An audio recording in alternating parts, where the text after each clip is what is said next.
നൽകുന്ന പേരിന്റെ വ്യക്തിത്വത്തിന്റെ എന്തുണ്ട്? മൂല്യമുണ്ട്, വിലയുണ്ടെന്ന് അല്ലേ?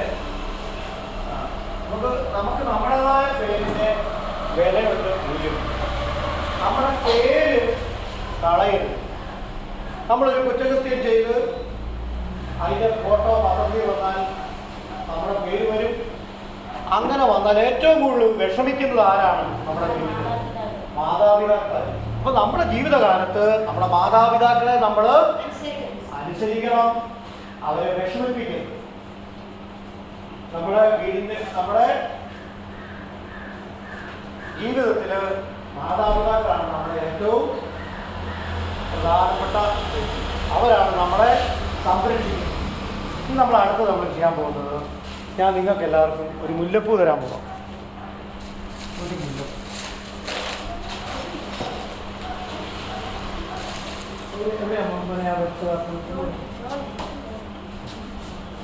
ഇതാ ഓരോ എടുത്ത പറയാം.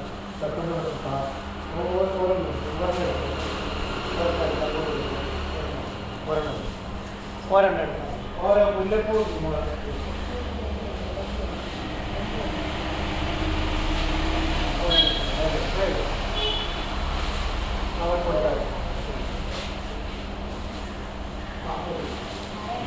നിങ്ങൾ ആ മുല്ലപ്പൂവിലേക്ക് ഒന്ന് നോക്കിക്കേ. ആ മുല്ലപ്പൂവിലേക്ക് നിങ്ങളൊന്ന് നോക്കിക്കേ. നോക്കി മതി. മക്കയോടെ വെച്ച് താഴെ വെച്ച് അല്ലെങ്കിൽ മുല്ലപ്പൂവിലേക്ക് നോക്കിക്കേ. നോക്കിയോ? ആ മുല്ലപ്പൂവിന്റെ സൗന്ദര്യം ഒന്ന് നോക്കിക്കേ. നോക്കിക്കേ എത്ര ഇടമുണ്ട്, അതെങ്ങനെയാണ് നിർമ്മിച്ചിരിക്കുന്നത്, അതിൻ്റെ അവസ്ഥ എന്താണ്?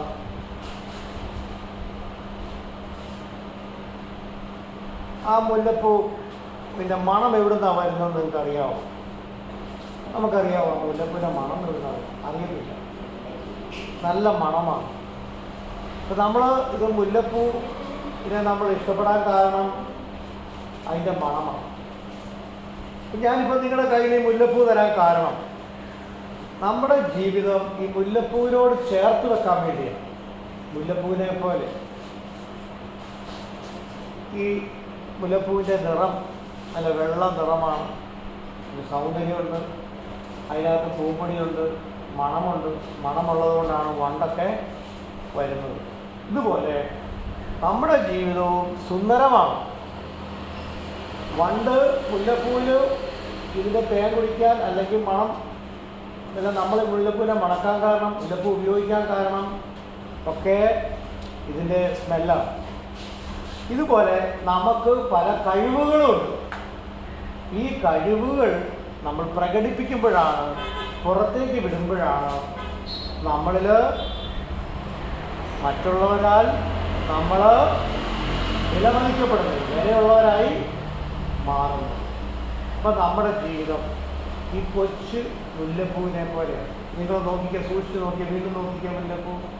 നിങ്ങളെന്നിട്ടൊന്ന് പറഞ്ഞേ, എല്ലാവരും പറഞ്ഞേ, എൻ്റെ ജീവിതം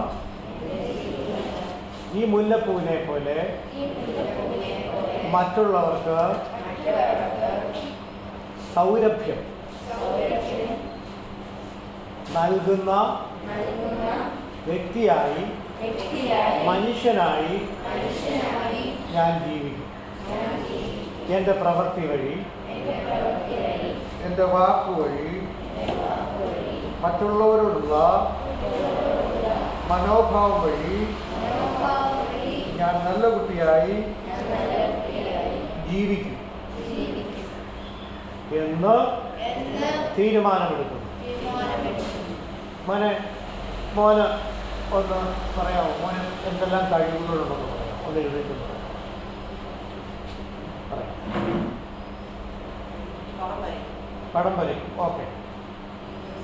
മോന് ഈ അഭിനവ് പടം വരയ്ക്കും. പിന്നെ ചെണ്ട കൊട്ടു എന്നാണ് പറയുന്നത്. Very good. ഇതൊന്ന് കൈയിടിച്ച്, ഇത് കൈയിടിച്ചത് കൊള്ളാം. ചെണ്ട കൊട്ടു. ഇതാണൊക്കെ പാട്ട് പാടും. അടുത്തതിൻ്റെ കാര്യം പഠിക്കുന്നു. എത്രാം ക്ലാസ്സിലാണ്? 8ലേക്ക്. 8 എട്ടിലോട്ട് ജയിച്ചു.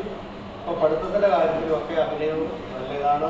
മാതാപിതാക്കൾക്ക് വിധേയപ്പെട്ട് നല്ല കുട്ടിയായിട്ട് അഭിനയം ജീവിക്കുന്നു. അതുകൊണ്ടാണ് ഇപ്പോൾ ഇന്ന് ഈ ക്യാമ്പിലേക്ക് തന്നെ അവനിവിടെ വന്നത്. Very good.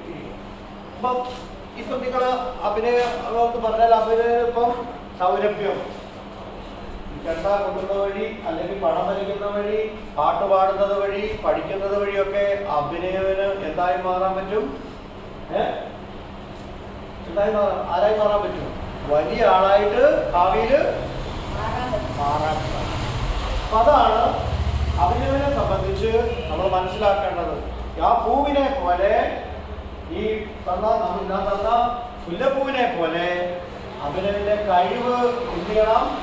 മറ്റുള്ളവരുടെ മുമ്പിൽ പ്രകടിപ്പിക്കുമ്പോഴാണ് നമ്മളെ മറ്റുള്ളവർ ആദരിക്കുന്നത്, ബഹുമാനിക്കുന്നത്, നമ്മുടെ മാതാപിതാക്കൾക്ക് സന്തോഷമാണ് ഉണ്ടാകുന്നത്, പ്രിയപ്പെട്ട മകനായിട്ടൊക്കെ നമ്മൾ മാറുന്നു. അപ്പോൾ ഒരു മുല്ലപ്പൂ എങ്ങനെ സൗരഭ്യം പരത്തോ അതുപോലെ പരത്തും എന്നുള്ള തീരുമാനവും നമ്മുടെ ഈ ക്യാമ്പിൽ നമ്മൾ എടുക്കേണ്ട രണ്ടാമത്തെ കാര്യം. നമ്മുടെ പേരിനോടൊപ്പം തന്നെ നമ്മുടെ പ്രവൃത്തിയും നമ്മൾ എന്ത് ചെയ്യണം? വികസിപ്പിച്ചുകൊണ്ട്, വലുതാക്കിക്കൊണ്ട്, അല്ല ദൈവത്തിന് ചേർന്ന രീതിയിൽ നമ്മൾ വരുമ്പോഴാണ് നല്ല കുട്ടികൾ ഏറ്റവും എങ്ങനെയാണ് നിങ്ങൾ നല്ല കുട്ടിയായി മാറുന്നത്. അങ്ങനെ മറ്റുള്ളവരുടെ പ്രീതിയിലും പ്രായത്തിലും നമ്മൾ മനുഷ്യരുടെയും ദൈവത്തിൻ്റെയും ഒക്കെ പ്രീതിയിലും ഒക്കെ വളർന്നു വരണമെങ്കിൽ നമ്മുടെ കഴിവുകൾ നമ്മൾ എന്ത് ചെയ്യണം? മറ്റുള്ളവരുടെ മുമ്പിൽ എന്ത് ചെയ്യണം? പ്രകടിപ്പിക്കണം.